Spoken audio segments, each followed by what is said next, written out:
Welcome back to the Means Report. We appreciate you staying with us. Great information from Mary Kate Lazat, helping us understand the election and what happens going forward. Let's switch our focus now to cybersecurity, something that is going to be part of our national headlines, just like this race for president was. It always is going to be at the forefront because it's something that impacts everybody's life. And I'm so grateful to Matthew J. and the team at PC Techware for taking the time to talk to us on the Means Report. Matthew is a partner with the company, and I appreciate your time today. Thanks for having us. Absolutely. So just to give people a feel for what PC Techware does, do y'all focus on helping individuals with their tech needs or businesses or both? Yeah, we do a little bit of both. Our primary core focus is to help businesses protect themselves, protect their revenues, protect their client data. But we also engage the community. We're involved with the chambers. It's important for us to take all the opportunities to engage the community at large because cybercrime is such a massive problem that really touches business and individuals. So we'll do things like giving talks at senior centers. We'll do events for the chamber. We'll present at local events to raise awareness. Well, our thought process is kind of all the boats rise in the tide there. It's helpful, though. You're right. Any information you can get out there is helpful. I'm guessing over the years you've seen a greater interest in cybersecurity. People who may in the past have gone, oh, I don't need that. People know it's serious business, right? Yeah, this is probably the biggest evolution, especially on the business side. In the past, we were very much IT focused. It was hardware, it was printers, it was the networks, it was making things work. Now we're having different conversations with our clients.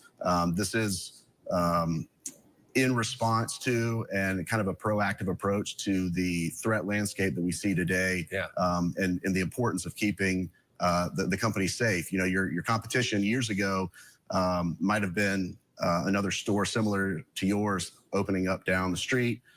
Today, you're fighting a digital warfare, trying to keep yourself protected and safe online. Matthew, it seems like you're constantly, and I mean 24/7, trying to stay one or two steps ahead of the bad actors. In your world, things change by the millisecond, don't they? How do you do that? And how do you make sure that y'all protect your clients before the bad guys figure out a way to slip through?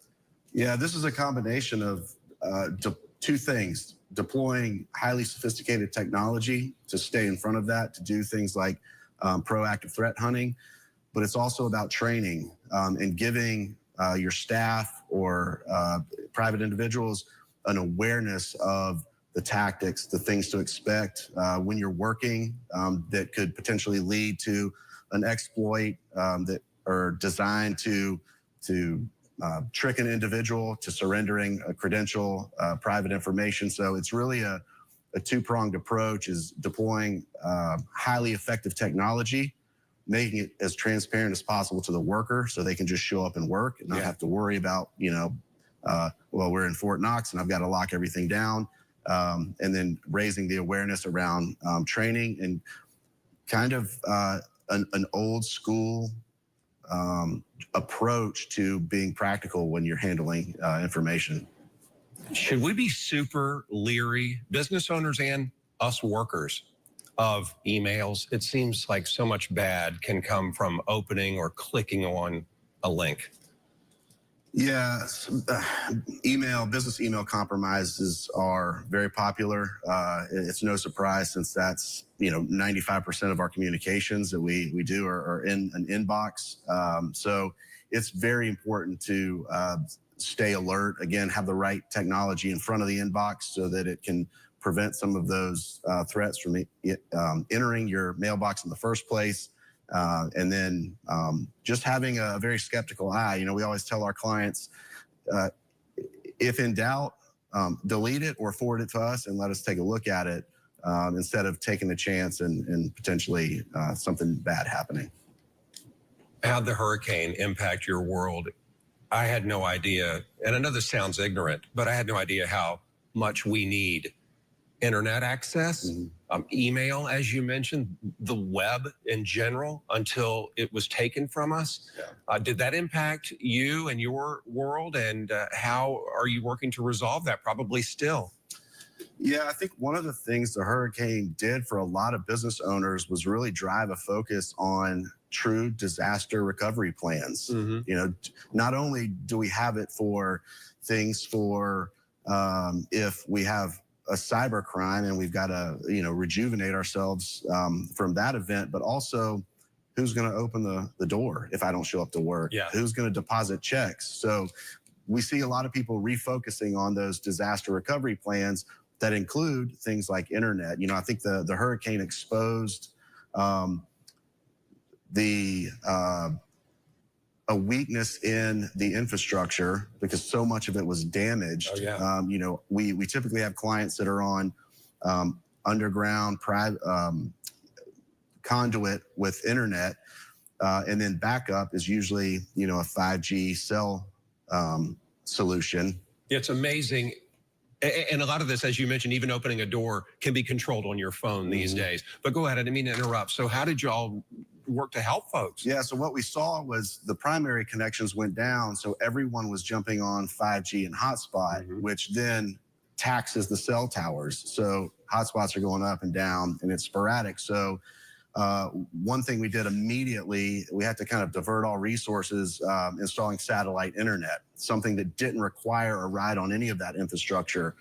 So we've probably got 24 of those satellites deployed across the CSRA. Like Starlink? Yeah, okay, I saw a lot of those in people's yards. Yeah, and they did a great job of making that program very easy to get into, especially for those that are in that corridor of the hurricane, making service free for the rest of the year. So it was an easy decision to bring some of those online. And these were, everyone was limping along, but as we went to week 2, week 3, it was beginning to break down business operations. So being able to restore internet connectivity, phone systems with satellite radio solutions has been very, very beneficial for a lot of our clients. Are those losses that you referenced, you know, because your systems are down, are those difficult to quantify when the insurance man or woman comes along and you're like, look, I didn't have internet access for 2 weeks.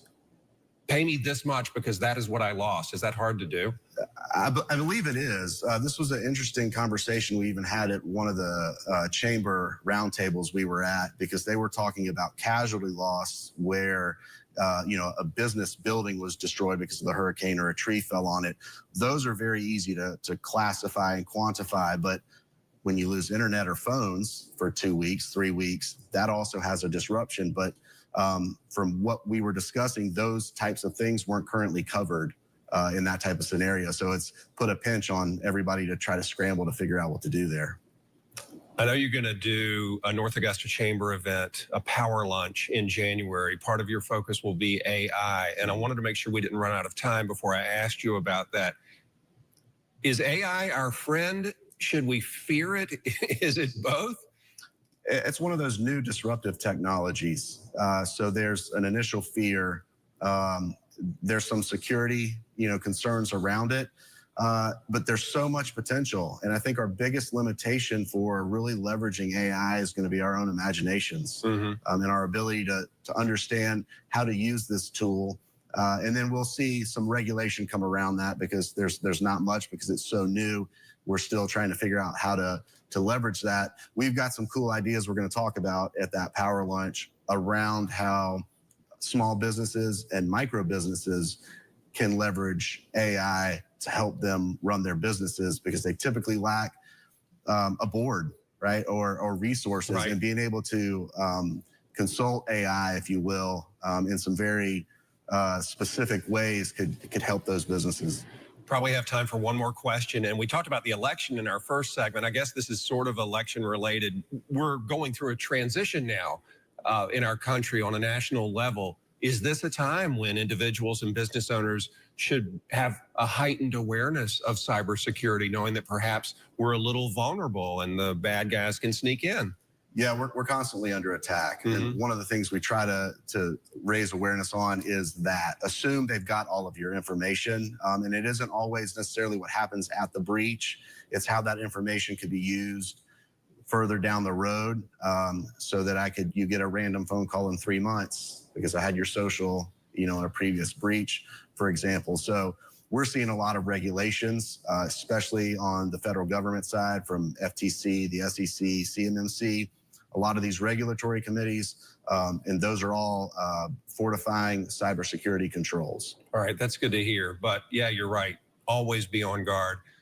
Great information, Matthew J. I know we'll have you back if you're willing, I hope. Sure. And we appreciate you educating us on the world of cyber. And thanks to everybody at PC Techware. Thanks so much. Absolutely. When we come back, you can help us get more great guests like Matthew and Mary Kate. It is easy. We'll show you on the Means Report.